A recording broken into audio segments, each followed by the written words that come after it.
بسم اللہ الرحمن الرحیم یا ایہا الذین آمنوا لا تتخذوا اليہود والنصارى اولیاء بعضهم اولیاء بعض ومن یتولہم منکم فإنہ منہم ان اللہ لا یہدی القوم الظالمین۔ صدق اللہ العظیم۔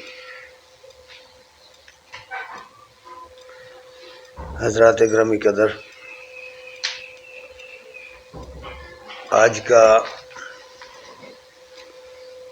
یہ پروگرام فہم قرآن کلاس جو ہے سورہ المائدہ کی آیت نمبر 51 سے لے کر آیت نمبر 58 تک ہے، لیکن یہ اتنا نہیں ہوگا، اس کا صرف ایک پارٹ ہو سکے گا، اس کی ابتدائی 2-3 آیت پر۔ یہ سورہ مائدہ کی آیت نمبر 51 ہے۔ اس کا ترجمہ یہ ہے کہ اے لوگو جو ایمان لائے ہو، یہود و نصارہ کو اپنا سرپرست نہ بناؤ۔ یہ آپس میں ایک دوسرے کے سرپرست ہیں، اور جو شخص تم میں سے جو شخص ان کو اپنا سرپرست بنائے گا وہ انہی میں سے شمار ہوگا۔ بے شک اللہ تعالیٰ ظالموں کو سیدھی راہ نہیں دکھاتا۔ محترم حضرات، یہ آیت کریمہ بڑی اہمیت کی حامل ہے، اور ہر زمانے میں ہر دور میں اس کی صداقت نمایاں ہوتی رہی ہے۔ نبی کریم صلی اللہ علیہ وسلم جب مکہ معظمہ سے ہجرت کر کے مدینہ آئے تھے تو آپ نے پہلا کام جو کیا تھا وہ مدینہ طیبہ کے اندر اور اس کے گرد و نواح کے جتنے قبائل تھے ان سب کے ذمہ داران کو، سرداروں کو جمع کر کے ایک معاہدہ لکھا تھا جس کو میثاق مدینہ کہتے ہیں۔ اس معاہدے کی جو شرائط تھیں ان میں سے بڑی شرط یہ تھی کہ مدینہ کی حیثیت ایک ریاست کی ہوگی اور اس کے سربراہ نبی کریم صلی اللہ علیہ وسلم ہوں گے،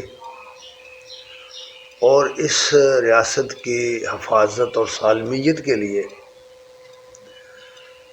اس معاہدے کا ہر فریق اپنی ذمہ داری ادا کرے گا اور ایمانداری کے ساتھ اس معاہدے کو پورا کرنے کے لیے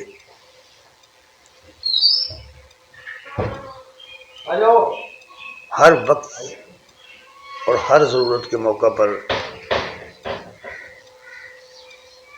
اپنے آپ کو تیار رکھے گا۔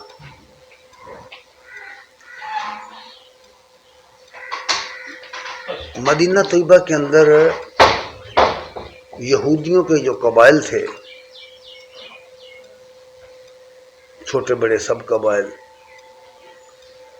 ان کے اندر 2 باتیں ایسی تھیں جو دیگر اقوام سے، دیگر قبائل سے نمایاں تھیں۔ ایک تو ان کے اندر پڑھے لکھے لوگ زیادہ تھے، یہودیوں کے اندر پڑھے لکھے لوگ تھے،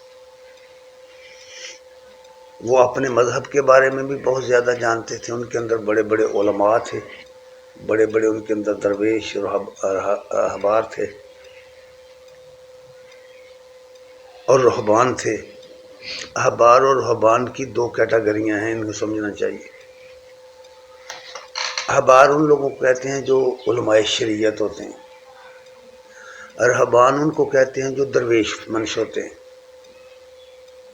رہبانیت یہیں سے نکلا ہوا لفظ ہے۔ بظاہر وہ خدا کے خوف سے بڑے مرے جاتے رہتے ہیں، اور اللہ سے ڈرتے رہتے ہیں، یہ نہیں کرنا وہ نہیں کرنا، لیکن ان کی خاصیت یہ ہوتی ہے کہ ان کے سامنے چاہے شریعت کی ساری حدود ٹوٹ جائیں وہ ٹس سے مس نہیں ہوتے، وہ اپنے اللہ اللہ کرتے رہتے ہیں، ان کو رہبان کہتے ہیں۔ ان کے اندر علماء بہت تھے، پڑھے لکھے لوگ تھے وہ، اور دوسری ان کے اندر نمایاں دیگر قبائل کے مقابلے میں جو چیز تھی وہ دولت تھی کہ وہ سرمایہ دار تھے، اور اپنے سرمایہ کو وہ استعمال کرتے تھے دوسرے قبائل کو مرہون منت کرنے کے لیے قرض دے دے کر، اور وہ اکثر ان کے جو قرض تھے وہ سود پر قرض دیتے تھے۔ ہسٹری میں یہ بات ثابت ہے کہ وہ ان کا یہ کاروبار جو سودی کاروبار تھا وہ پورے حجاز میں پھیلا ہوا تھا، حتیٰ کہ قریش کے بعض لوگ بھی ان کے مقروض تھے اور ان کے مرہون منت تھے، اور اس وجہ سے مدینے کی اکثر آبادی جو تھی ان کی مرہون منت تھی۔ پھر جب نبی صلی اللہ علیہ وسلم تشریف لائے اور یہاں سے جو دو بڑے ہی با اثر قبیلے اوس اور خزرج مسلمان ہو گئے تو ان کی وجہ سے یہود کو کچھ پریشانی سی لاحق ہو گئی، اور اس سلسلے میں پھر انہوں نے ایک دوسری چال چلنا شروع کی جس کے نتیجے میں منافق پیدا ہوئے۔ بظاہر بہت سے لوگ مسلمان تھے لیکن اندرون خانہ وہ مسلمان نہیں تھے، منافق تھے، وہ اسلامی تحریک کو نقصان دینے کا کوئی موقع ہاتھ سے نہیں جانے دیتے تھے، ہر وقت اس کے خلاف پروپیگنڈا کرتے تھے۔ ان چیزوں کو اگر آپ پڑھنا چاہیں تو یہ صورتیں جو ہیں، سورہ المائدہ ہے، سورہ نساء ہے، سورہ البقرہ ہے، سورہ آل عمران ہے، ان کا مطالعہ کر کے دیکھیں، ان کے اندر بڑی تفصیل کے ساتھ ان کی وہ ساری باتیں بیان کی گئی ہیں، اور جو پراپیگنڈے کا طریقہ تھا ان کا وہ بھی بیان کیا گیا ہے۔ اس پراپیگنڈے سے بہت سے لوگ متاثر ہو کر یہ کہتے تھے کہ ان کے ساتھ نرم رویہ اختیار کرنا چاہیے، ان کے ساتھ دوستی رکھنی چاہیے، اور ان کے خلاف کوئی بڑا اقدام نہیں کرنا چاہیے۔ لیکن مختلف مواقع جب آئے مدینہ طیبہ میں ہجرت کرنے کے بعد، مختلف موقع آئے، مثلا جنگ بدر ہوئی، جنگ احد ہوئی، پھر اس کے بعد جنگ احزاب ہوئی، اور بہت سارے موقع آئے، تو ان سب موقعوں میں یہودیوں نے اندرون خانہ دشمنوں سے مل کر بڑی بڑی سازشیں کی، اور مدینہ طیبہ کی اس نوزائیدہ ریاست کو نعوذ باللہ برباد کرنے کے لیے کوئی کسر نہیں چھوڑی۔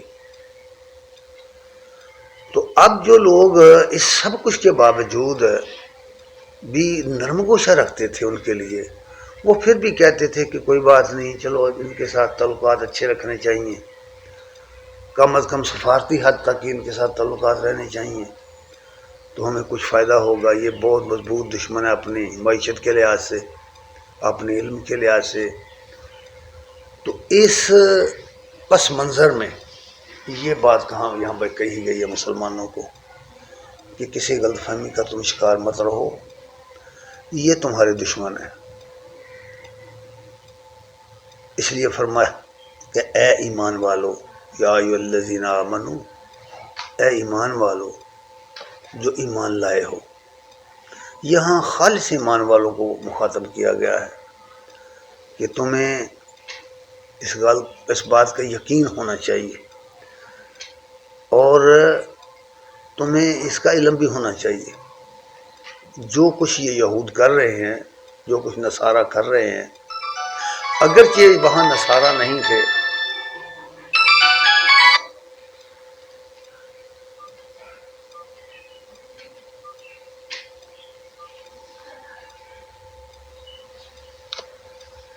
لیکن ان کے رابطے ان کے ساتھ بھی تھے، کوئی نجران وہاں سے دور نہیں تھا، قریب بھی تھا۔ اس وقت کہا گیا کہ اے ایمان والو، یہ یہود اور نصارہ تمہارے دوست نہیں ہیں، یہ ان کو اپنا سرپرست مت سمجھو، یہ آپس میں دونوں قوتیں ایک دوسرے کی سرپرست ہیں، اور تم میں سے جو شخص من یتولہم منکم، فَإِنَّهُ مِنْهُمْ، تم میں سے جو شخص ان کو اپنا دوست سمجھے گا یا ان کے ساتھ یارانہ گانٹھے گا اور ان کو اپنا سرپرست بنائے گا، اس کا اسلام سے کوئی تعلق نہیں، وہ انہی میں سے ہوگا۔ بالکل کلیئر کٹ الفاظ ہیں یہ۔ اہل علم نے اس پر جو تفسیریں لکھی ہیں اس میں یہ ہے کہ یہ اولیاء سے کیا مراد ہے۔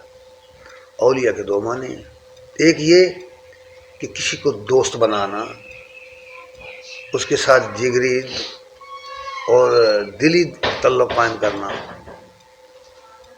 اور ایک یہ کہ کسی کو سرپرست بنانا۔ ولی کا لفظ سرپرست کے معنوں میں ہمارے ہاں استعمال ہوتا ہے، تو یہ دونوں معنی ہیں اس کے۔ دونوں لحاظ سے فرمایا گیا کہ ان پر بھروسہ کرنا نہیں ہے، یہ بہت خطرناک ہے۔ ان حالات کے اندر یہ آیات کریمہ نازل ہوئی تھی، اور پھر یہ بھی فرمایا کہ اگر تم نہیں سمجھو گے اور اگر تم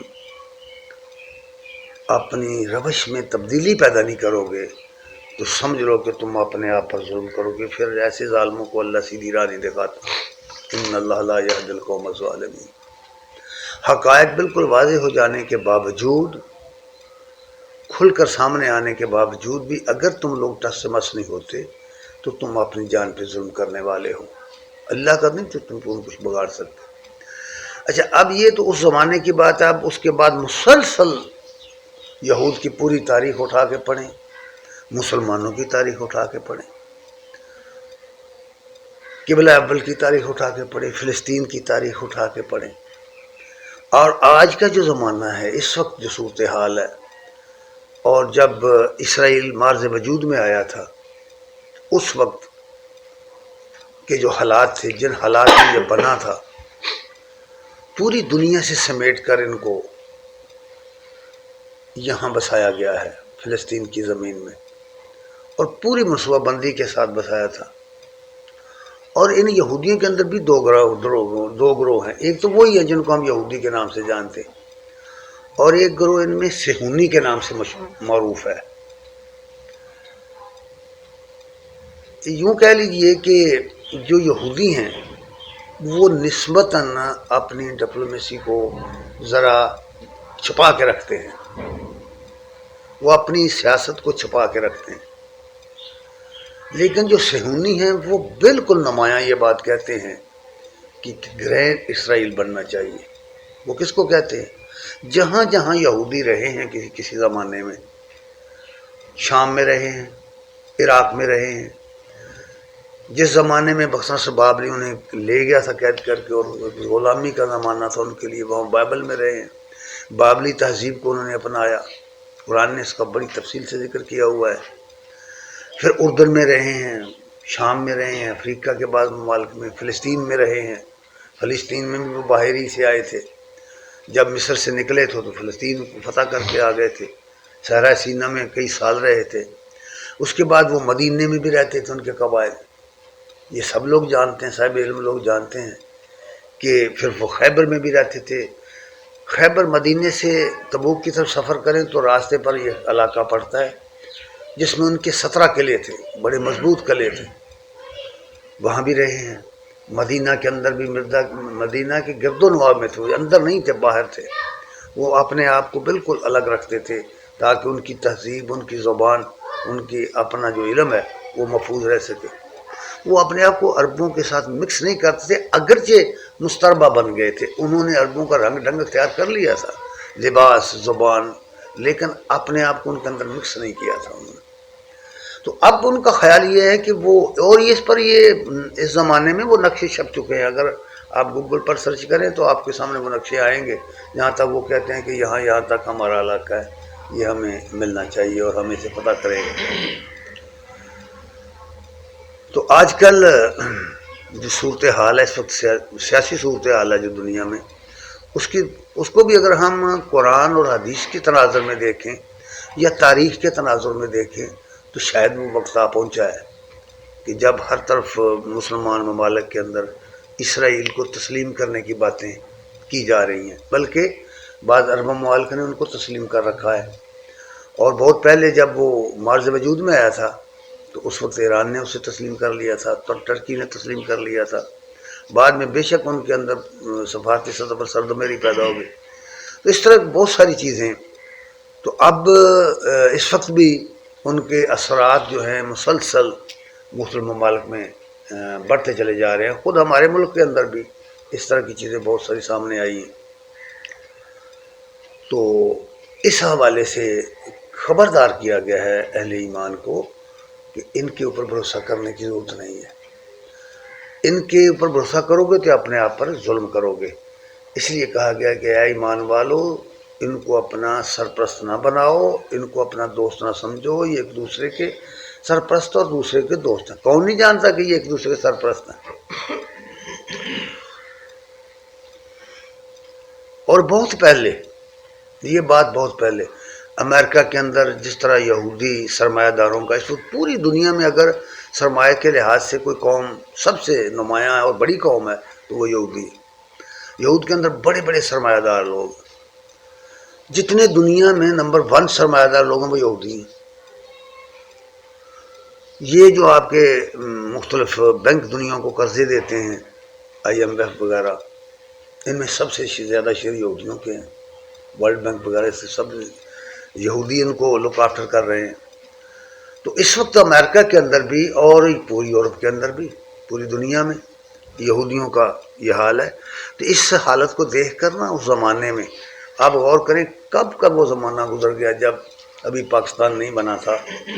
تو علامہ اقبال مرحوم نے ایک بات کہی تھی، اس زمانے میں کہی تھی، تیری دوا نہ جنیوا میں ہے نہ لندن میں. تیری دوا نہ جنیوا میں ہے نہ لندن میں، فرنگ کی رگے جاں پنجہ یہود میں ہے. آج فرنگ کی رگے جاں ہی نہیں، پوری دنیا کی رگے جاں پنجہ یہود میں ہے. معاشی حالت دیکھیں تو پوری دنیا اس وقت ان کی مقروض ہے اور ہر دنیا کا ملک ان کی طرف بھاگ رہا ہے پیسے لینے کے لیے. اور دین ایمان کی باتیں جاتی رہی ہیں. اب مفادات سامنے آ گئے ہیں.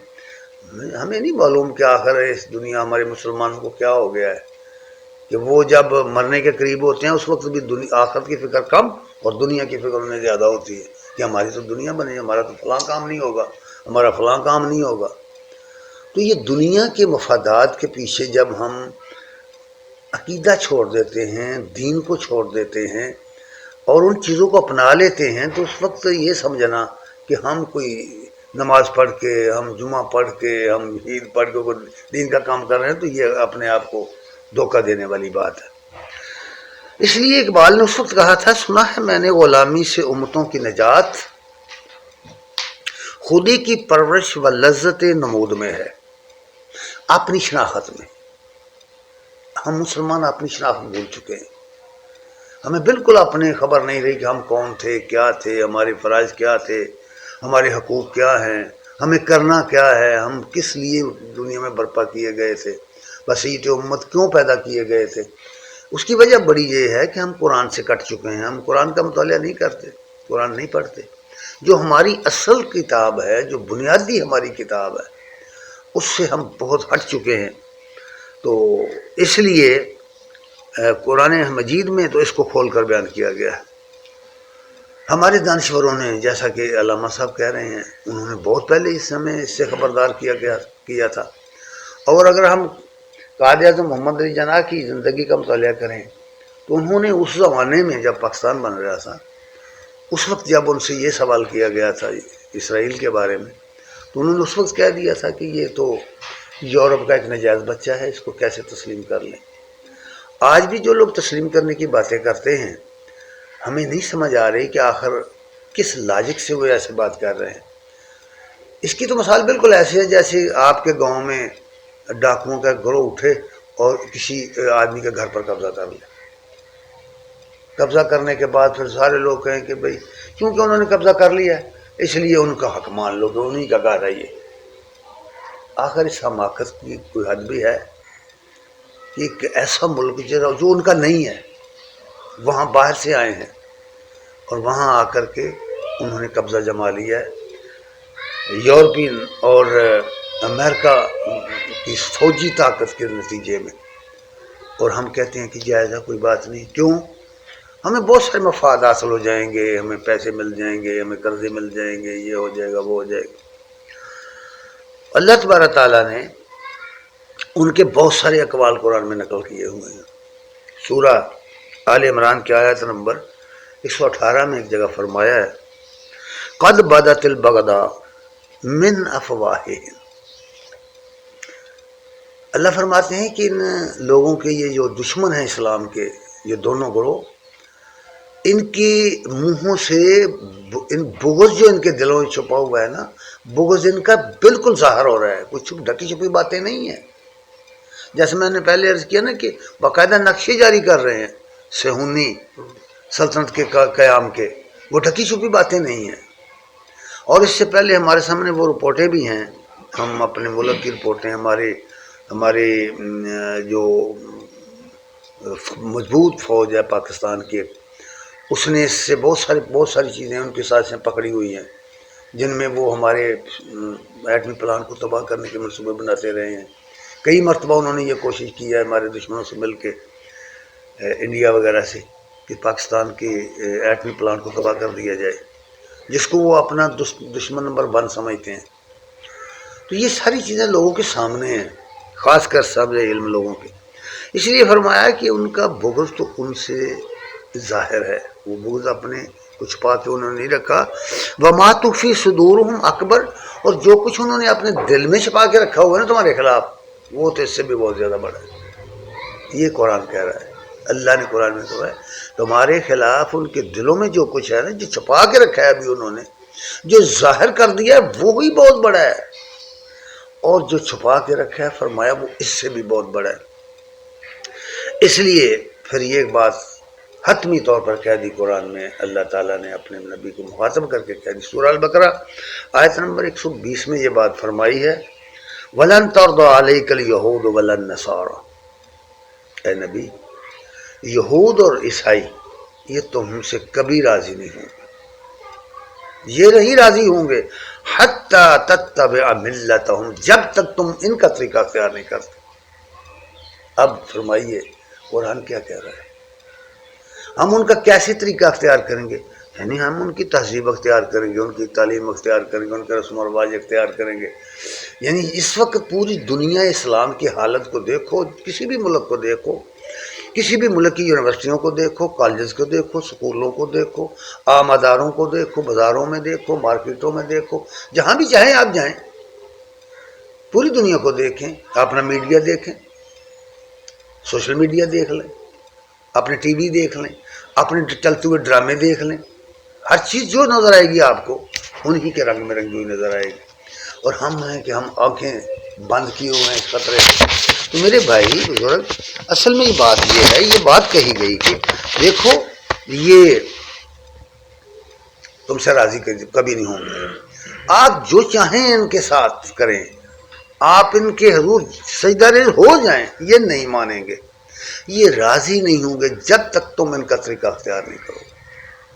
یاد رکھنا، قومیں جنگوں کے ساتھ فتح نہیں کی جا سکتی، جنگ سے قوم فتح نہیں ہوتی، ہمیشہ قومیں تہذیبوں سے فتح ہوتی۔ مجھے یاد ہے کہ اندرا گاندھی نے کہا تھا کہ ہمیں ان کے خلاف، اور اندرا گاندھی نے بھی کہا تھا اور سونیا نے بھی کہا تھا کہ ہمیں پاکستان کے خلاف کسی جنگ کی کوئی ضرورت نہیں۔ جب ہمارے ڈرامے چلیں گے، جب ہمارے گانے چلیں گے، جب ہماری فلمیں وہاں چلیں گی، جو ہماری تہذیب ہے جب وہ وہاں چلے گی تو ہمیں لڑنے کی کیا ضرورت ہے؟ فتح کر کے بھی ہم یہی کچھ کروائیں گے نا اس سے، وہ تو ویسے ہی ہو رہا ہے۔ اس لیے یہ بات کہی گئی تھی۔ اور پھر اللہ تبارک تعالیٰ نے یہ بھی فرمایا فَطَرَ الَّذِينَ فِي قُلُوبِهِمْ مَرْضٌ، پھر ایک اور نشاندہی کی ہے کہ کیا بس تم دیکھتے ہو ان لوگوں کو جنہوں کے دلوں میں کھوٹ ہے، جن کے دلوں میں بیماری ہے، ان کو دیکھتے ہو؟ یہ مشاہداتی باتیں ہیں جو قرآن نے کی ہوئی ہیں، وہ ہمیں نظر اس لیے نہیں آتی کہ ہم قرآن کی عینک سے اس کو نہیں دیکھ رہے، اس معاشرے کو یا موجودہ حالات کو نہیں دیکھ رہے۔ یہ سارعون فیہم، وہ ان چیزوں میں بہت تیزی کے ساتھ، بہت سرعت کے ساتھ عمل پیرا ہونے کے لیے چلے ہوئے ہیں، وہ بڑی تیزی کے ساتھ اپنا کام کر رہے ہیں، ان کے ایجنٹ کام کر رہے ہیں۔ منافقین کا وہ گروہ اس زمانے میں بھی تھا جو کام کر رہا تھا ان کے اندر۔ اور پھر ساتھ ہی یہ بھی کہا کہ یقولون نخشی ان یصیبنا دائرہ، کیوں کر رہا ہے وہ وجہ بتائی. وہ کہتے ہیں کہ ہمیں گردش ایام کا اندیشہ ہے، گردش ہمیں نقصان کا اندیشہ ہے، ہماری معیشت ڈوب جائے گی، ہماری معاشرت ڈوب جائے گی، ہماری فلاں ہو جائے گا، یہ ہو جائے گا، وہ ہو جائے گا، ہمارا ملک نہیں رہے گا. مختلف اندیشے ہیں جن سے ڈرا رہے ہیں وہ ان کے ایجنٹ کہ تم بھائی اگر ان کی باتیں نہیں مانو گے، ان کو تسلیم نہیں کرو گے، ان کے آگے نہیں جھکو گے تو نتیجہ یہ ہوگا کہ پھر تمہاری ہر چیز برباد ہو جائے گی. یہ اندیشے ہیں. اس لیے ایک منافقانہ طرز عمل جو تھا اس زمانے میں وہی. اس لیے اقبال نے اس بات کو بھی بڑی شاندار طریقے سے اپنایا ہے اور لکھا ہے کہ مسلمانوں، مخاطب کر کے مسلمان کو اس نے کہا تیرا اندیشہ افلاکی نہیں ہے، یعنی شکایت کی ہے کہ تمہیں جو ہونا چاہیے تھا ایک مسلمان کو وہ نہیں ہے. تیرا اندیشہ افلاکی نہیں ہے، تیری پرواز لولاکی نہیں ہے. یعنی اپنے آپ کو جو بھول گئے مسلمان، اپنی شراکت ہی بھول گئے، انہیں پتہ ہی نہیں رہا کہ انہیں کس کے لیے پیدا کیا گیا ہے دنیا میں. اس لیے وہ کہتے ہیں کہ تیری پرواز لولاکی نہیں ہے، یہ معنی اصل شاہینی ہے تیری، یہ معنی اصل شاہینی ہے تیری، تیری آنکھوں میں بے باکی نہیں ہے. اب دشمن تیرے اوپر چڑھ گیا ہے اور تو ان کے ساتھ آنکھوں میں آنکھیں ڈال کر بات نہیں کر سکتا. آج کیا حقیقت یہ نہیں ہے کہ اس وقت امریکہ، اس وقت باطل کی قوتیں، اس وقت یہود کے ایجنٹ پوری دنیا پر چھائے ہوئے ہیں. ہر طرف ان کی بھرمار ہے، ہر طرف ان کی قوت، ہر طرف ان کا پراپیگنڈا ہے. اور ہم بالکل جو ہے نا خوف زدہ ہیں. ہمارے سب ممالک، ہمارے حکمران، ہمارے سیاستدان سب خوف زدہ ہیں کہ یہ کیا ہو جائے گا، ہم یوں ہو جائیں گے، وہ ہو جائیں گے. اس لیے علامہ نے یہ بات کہی اور پھر کہا نہ مومن ہے نہ مومن کی امیری. مومن نہیں رہا، نہ مومن ہے نہ مومن کی امیری، رہا صوفی، رہا صوفی گئی روشن ضمیری. غور کریں آپ کیا کہا ہے انہوں نے کہ بس ایک لبادہ رہ گیا ہے، بس ایک لباس رہ گیا ہے، ایک نام نہاد قسم کا صوفی رہ گیا ہے. وہ ہو کر رہا ہے، وہ سمجھ رہا ہے کہ میں اللہ سے مل جاؤں گا. اس لیے وہ کہہ رہے ہیں کہ رہا صوفی گئی روشن ضمیری. ضمیر جو ہے نا وہ روشن نہیں رہا، تاریکی میں ڈوبا ہوا ہے، دنیا کا عدو کا بندہ بن چکا ہے. اس کے ارد اور گرد ہر طرف کفر کی یلغار ہے، شرک کی یلغار ہے، بدعات کی یلغار ہے، دین سے دوری ہے، بے علمی ہے، سب کچھ ہے. وہ ٹس سے مس نہیں ہوتا. اس لیے علامہ نے یہ بات بہت پہلے خبردار کر دیا تھا ہمیں کہ نہ مومن ہے نہ مومن کی امیری، رہا صوفی گئی روشن ضمیری. خدا سے پھر وہی قلب و نظر مانگ، خدا سے پھر وہی قلب و نظر مانگ، نہیں ممکن امیری بے فقیری. بے فقیری کا جو اصطلاح استعمال کی علامہ نے وہ یہ ہے کہ آپ کے اندر اللہ تعالیٰ کے اوپر توکل اور بھروسے والی چیزیں ختم ہو رہی ہیں. آپ گھبرا رہے ہیں کہ آپ جو ہے نا مر جائیں گے، ان کے بغیر تمہاری معیشت بیٹھ جائے گی. نہیں، اصل میں یہ جو احتیاج ہے، یہ جو محتاجی ہے، اس کو چھوڑ، اپنے آپ اپنے قدموں پر کھڑے ہونے کی کوشش کر. تو فقیر جو بنا ہے نا وہ اس طرح کا، یہ فقیری کا لفظ علامہ کی شاعری میں اس لیے ہے کہ اپنے آپ کو ان قوتوں سے بالکل لاپرواہ کر دے اور کھڑا ہو جائے ان کے سامنے. اسی لیے بعض اوقات وہ کہتے ہیں کہ یہ سکندر کیا ہے، اس سے کہیں ہمارا فقیر جو اولا درجہ کا ہے، یعنی اسے پرواہ ہی نہیں ہے، وہ نہیں ڈرتا اس سے. اس لیے وہ یہ بات کہتے ہیں. پھر سورہ حشر میں وہ بات کھل کر بتا دی گئی ہے کہ یہ ہوا کیوں، یہ مرض تمہیں لاحق کیوں ہو گئی ہے، ہوا کیا ہے. سورہ الحشر کی آیت نمبر 19 کو پڑھ کر دیکھیں.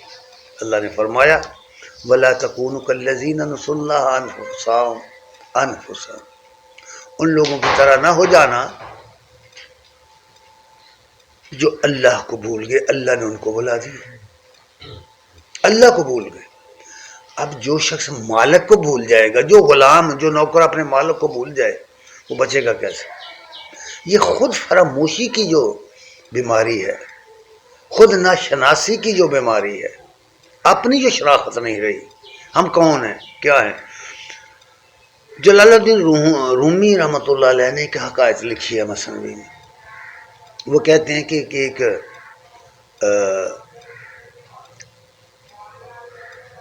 جو ریور کا چرانے والا تھا، بھیڑیں چراتا تھا، وہ اپنی بھیڑیں چراتے چراتے کہیں جنگل میں نکل گیا، تو اس نے جنگل کے اندر دیکھا کہ چھوٹا سا شیر کا بچہ ہے، اس نے وہ بھی پکڑ لیا، وہ گھر میں لے آیا اور اسے دودھ پلاتا رہا، وہ بچہ جوان ہو گیا، وہ بھیڑوں کے ساتھ چرتا رہتا تھا۔ تو ایک دن ایسا ہوا کہ اسی جنگل میں ایک شیر حملہ ور ہو گیا بھیڑوں کے ریوڑ پر، تو اب جس طرح بھیڑیں بھاگ رہی تھی اس طرح وہ شیر کا بچہ بھی آگے بھاگ رہا تھا، تو اس نے ان کو بھیڑوں کو تو چھوڑ دیا، شیر نے بھاگ کر اس کو پکڑ لیا، تو اس نے کہا کہ تو شیر کا بچہ ہے، تو بھیڑ بنا ہوا ہے۔ اس نے کہا نہیں نہیں نہیں نہیں، میں تو یہ تو میرا گھر تو یہی ہے، میرا ریوڑ تو یہی ہے، میرے ساتھی تو یہی ہیں۔ اس نے کہا نہیں، تجھے اپنی شرافت نہیں ہے۔ وہ اسے ایک چشمے پہ لے گیا، اس نے کہا کہ ذرا میری طرف بھی دیکھ اور اپنی طرف بھی دیکھ، شرافت کر۔ کہیں میں اور آپ ایک ہی جیسے ہیں؟ اس نے کہا جن کے ساتھ تو چر چگ رہا ہے یہ تو تیرا شکار ہیں، یہ تو تیرا شکار ہیں، تو خود شکار ہو گیا ہے۔ تو یہی صورتحال ہوتی ہے، یہ جو خود نشناسی ہے نا، اپنی خبر نہ رہنا، اپنی ہوش نہ رہنا، اپنی خبر نہیں رہی ہم کون ہیں، ہماری حیثیت کیا ہے، ہم بھول گئے ان باتوں کو۔ نتیجہ یہ نکلا کہ جب ہمیں اپنی شناخت ہی نہ رہی، ہمیں پتہ ہی نہیں کہ ہماری عزت کیا ہے، ہمارا مقام کیا ہے، ہمارا فرض کیا ہے، ہمارا حق کیا ہے، جب ہمیں اپنے حق کا پتہ ہی نہیں تو ہم حاصل کیسے کریں گے؟ تو یہ یہاں بات کہی گئی ہے۔ اور پھر ایک بات یہ بھی کہی کہ جو ایسے لوگ ہوتے ہیں خود ناشناس لوگ، اپنے آپ کو بھول جانے والے لوگ، در حقیقت وہ فاسق ہوتے ہیں۔ اولئک هم الفاسقون، وہ فاسق ہوتے ہیں، یہ وہ ہوتے ہیں وہ ماننے کو سب کچھ ٹھیک مانتے ہیں، کہتے ہیں حق ہے، یہ تحریک سچی ہے، ہماری نجات کا وسیلہ یہی ہے، لیکن اس کے لیے کچھ کرنے کے لیے تیار نہیں ہوتے۔ قرآن کی زبان میں ایسے لوگوں کو فاسق کہا جاتا ہے، یہ فاسق لوگ ہیں، کچھ کرنے کے لیے تیار نہیں ہیں۔ اس لیے فرمایا ہے کہ تعلیم دیتے ہوئے فرمایا فَعَسَى اللَّهُ أَن يَأْتِيَ بِالْفَتْحِ أَوْ أَمْرٍ مِّنْ عِندِهِ فَيُصْبِحُوا عَلَىٰ مَا أَسَرُّوا فِي أَنفُسِهِمْ نَادِمِينَ۔ قوموں کی زندگی میں یا افراد کی زندگی میں چلتے چلتے بہت سارے مواقعات ہیں، یہ زندگی نشیب و فراز کا نام ہے، تو اللہ فرماتے ہیں کہ ممکن ہے یہ بات کہ اللہ کا فیصلہ آئے، فتح ہو جائے اور اللہ تعالیٰ اپنی طرف سے کوئی حکم نازل فرمائے، کوئی معاملہ ظاہر کر دے، تو پھر یہ ہوگا کہ یہ لوگ جو بظاہر نام نہاد چھپے ہوئے ہیں اس سوسائٹی کے اندر مسلمان بن کر، پھر وہ یہ لوگ جنہوں نے اپنے آپ کو اپنے اندرون کو چھپا رکھا ہے، وہ آپ کے پاس آئیں گے اور کہیں گے کہ کیا ہم تمہارے ساتھ نہیں تھے؟ جب کامیاب ہو جائے گی نا تاریخ، غلبہ اسلام ہو جائے گا، تو پھر آج یہ آنکھیں چرانے والے، قرآن نے کہا کہ وَيَقُولُ الَّذِينَ آمَنُوا أَهَٰؤُلَاءِ الَّذِينَ أَقْسَمُوا بِاللَّهِ جَهْدَ أَيْمَانِهِمْ إِنَّهُمْ لَمَعَكُمْ حَبِطَتْ أَعْمَالُهُمْ فَأَصْبَحُوا خَاسِرِينَ۔ پھر کہیں گے ہم بھی تمہارے ساتھ تھے یار، ہم تمہارے ساتھ ہی ہوتے تھے، ہمارے ساتھ تمہارے ساتھ ہی رہتے تھے، ہم تمہارے ساتھ نہیں چلتے تھے، لیکن حقیقت یہ نہیں ہے کہ چلتے تھے، اس لیے کہ وہ ہر آزمائش کے موقع کے پر کھسک جاتے تھے، وہ ہر قربانی کے موقع پر کھسک جاتے تھے، لوگوں کے پراپیگنڈے کا حصہ بن جاتے تھے۔ پھر کہیں جب کامیابی ہو جائے گی تو پھر وہ کہیں گے، تو مومن پھر کہیں گے وَيَقُولُ الَّذِينَ آمَنُوا، وہ کہیں گے کہ هَٰؤُلَاءِ الَّذِينَ أَقْسَمُوا بِاللَّهِ جَهْدَ أَيْمَانِهِمْ، کہ یہ تم لوگ وہی لوگ نہیں ہو جو قسمیں کھا کر کے کہتے تھے کہ مسلمانوں ہماری بات مانو، اس بڑی طاقت کے ساتھ ٹکر نہ لو ورنہ مارے جاؤ گے. اب تم کہتے ہو ہم تمہارے ساتھ تھے. اب تمہیں ندامت ہے اس بات پر. قرآن مجید نے بالکل اندر کی باتیں باہر نکال کر رکھ دی ہوئی ہیں.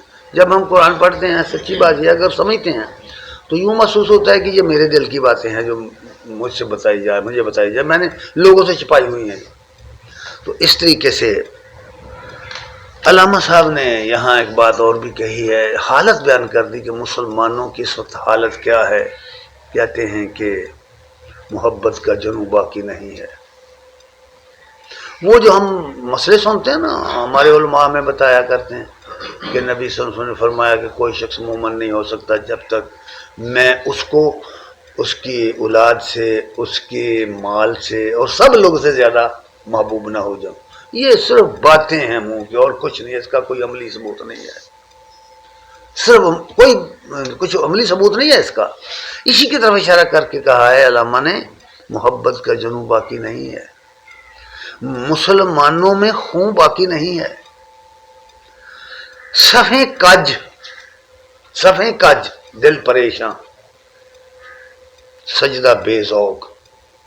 جائیں یہ تینیں باتیں دیکھ لیں، جہاں مرضی جائیں، جس مسجد میں چاہیں جا کے دیکھ لیں. یہ منظر جو علامہ نے کہا نا صفیں کج، مسجد سے نکلیں دوسری دنیا کے اندر چلے جائیں، معاشرے کے اندر چلے جائیں، زندگی کے کسی بھی شعبے کے اندر آپ جا کر دیکھیں، صفیں کج دل پریشاں سجدہ بے ذوق، ٹکریں مار رہے ہیں، سمجھ رہے ہیں کہ فرض ادا کر رہے ہیں.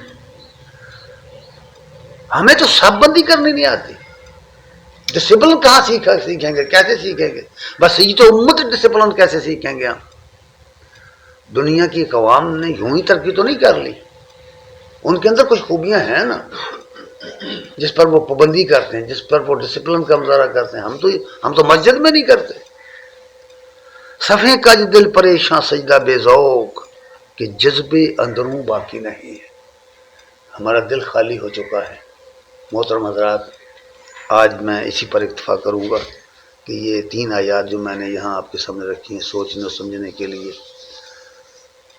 اور اگر مجھے اللہ نے توفیق دی، زندگی نے وفا کی، موقع ملا تو بقیہ جو یہ آیات ہیں پھر کسی اور موقع پر انشاءاللہ. دعا ہے کہ اللہ تعالی ہمیں عمل کی توفیق عنایت فرمائے. جو صاحب کسی معنی مسلمان کا بھی عروج ہوندا سی کافی دیر ٹائم رہا ہے. بہت قرآن پاک کی آیت تل کا ایام نداوے وہاں بین الناس، یہ وقت جو بدلتے رہتے ہیں. لیکن یہ نا یہ جو سب بات یہ ہے کہ اللہ تبارک تعالیٰ، یہ تو بات طے شدہ ہے کہ اللہ اپنے بندوں پہ ظلم نہیں کرتا. بالکل. جب کوئی شخص تنزلی کا شکار ہوتا ہے تو اس میں اللہ کا کوئی قصور نہیں، اس کا اپنا ہوتا ہے. بالکل. جب وہ اپنے فرائض ادا نہیں کرتا، جب وہ اپنے حقوق ادا نہیں کرتا، جب وہ اپنی ذمہ داریاں ادا نہیں کرتا تو اس کے نتیجے میں تنزلی کا شکار ہوتا ہے. یہی حال فرد کا ہے، یہی حال قوموں کا ہے. قوموں کا بھی یہی حال ہوتا ہے.